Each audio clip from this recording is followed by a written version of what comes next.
நீங்கள் பார்த்து கொண்டிருப்பது Infornet channel, the complete news portal.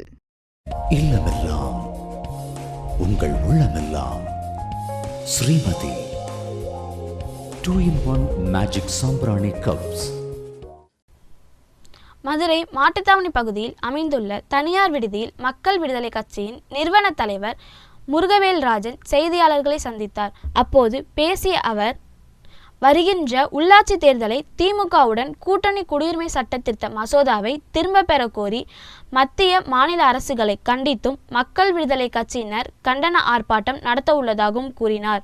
குடியுரிமை சட்ட திருத்த மசோதா தொடர்ந்தால் இந்தியா முழுவதும் வன்முறை கலவர பூமியாக மாறிவிடும். இச்சட்டத்தால் நாட்டு மக்களுக்கு அநீதி ஏற்படும். மக்களுடைய சாதி மத பூசல்கள் தலை தூக்கி பிரிவினை உணர்வு மேலோங்கும். குடியுரிமை சட்ட திருத்த மசோதாவை அடியோடு முற்றாக மத்திய அரசு திரும்ப பெற வேண்டும் என்றும், குடியுரிமை சட்ட திருத்த மசோதாவை எதிர்த்து மக்கள் விடுதலை கட்சி சார்பில் வரும் சனிக்கிழமை காலை 10 மணிக்கு புதூர் பேருந்து நிலையம் அருகில் மாபெரும் கண்டன போராட்டம் நடைபெற உள்ளதாகவும் கூறினார். 2 கட்டமாக உள்ளாட்சி தேர்தல் நடப்பதற்கான அறிவிப்பாணை தேர்தல் ஆணையத்தால் வெளியிடப்பட்டு முதற்கட்டமாக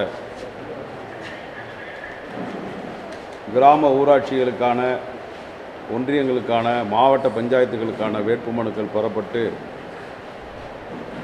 இன்றைக்கு முதல் கட்ட தேர்தல் புதிதாக அறிவிக்கப்பட்ட மாவட்டங்களை தவிர ஏனைய பகுதிகளில் நடப்பதற்கான ஏற்பாடு முழுவீச்சில் நடந்து கொண்டிருக்கிறது. உண்மையில் இந்த உள்ளாட்சி தேர்தல் தமிழ்நாட்டில் வருவதற்கு முழு முயற்சி எடுத்துக்கொண்டவர் திராவிட முன்னேற்ற கழகத்தினுடைய தலைவர் மரியாதைக்குரிய ஸ்டாலின் அவர்கள் ஆவார்கள்.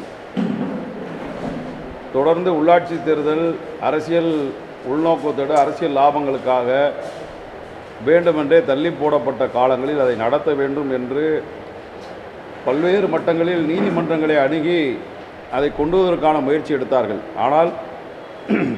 ஆனால் வெளி தோற்றம் என்னவோ உள்ளாட்சி தேர்தலை வரவிடாமல் தடுக்க வேண்டிய முயற்சி திமுகவும் அதன் கூட்டணி கட்சிகளும் எடுப்பதாக சொல்லப்பட்டது. இன்றைக்கு